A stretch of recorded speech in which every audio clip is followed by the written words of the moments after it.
Hello mga loads, sa araw na naman ito ng aking pagpaparehistro. Dito ako kumuha ng insurance sa M. Lulier, 296 lang. O, diba? At pumunta na ako sa emission sa Tabang.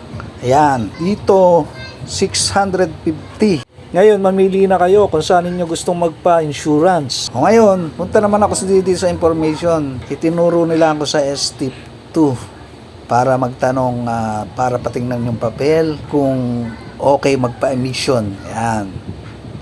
Inuha. Tapos punta na ako diyan sa cashier para bayaran ng emission fee. Dito, medyo madalang naman kaya madali tayong makakapagbayad. Ngayon, choice na po ninyo kung saan ninyo gustong magpa-emission. Dito kasi nadadalian ako. At medyo maaliwalas at hindi gaanong crowded yung mga nagpapa-emission. Ayan, habang naghihintay tayo, ayan, nagbabayad si Tatang, oh. Ayan, nakikita naman ninyo, 560 ang emission fee. Ayan, diyan ako nagbayad. Habang tumitingin ako sa mga kuwan, ayan, nakapila na yung aking motor para check-in na. Kaya kung magpapa-emission ka, dapat yung side mirror mo kompleto, pati yung mga ilaw, signal light, tail light,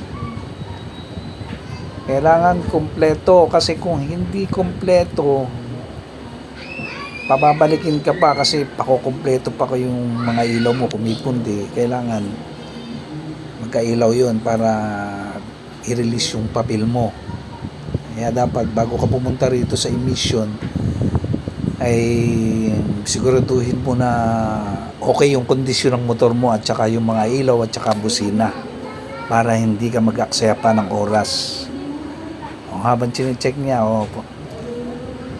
yan, pumasa si damulag dyan.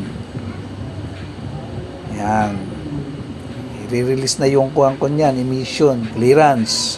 Pupunta na ako sa Tabang. Ayan, nagpunta ako sa Tabang sa LTO. Ayan, nandito na ako at pinasa ko ang papel. Ayan, sandali lang, 260.50. Kaya kung buwang kayo, gusto ninyo magdali, ayan, ganyan lang ang gawin ninyo. Mas magandang kumuha yan kasi wala nang patong o service fee. Ayan, 260.50. Diba mga loads? Kaya dito na kayo magparehistro sa LTO. Safe pa. Ang kabuang binayaran ko dyan ay 1,116.50. Kaya mga loads, magparehistro na kayo.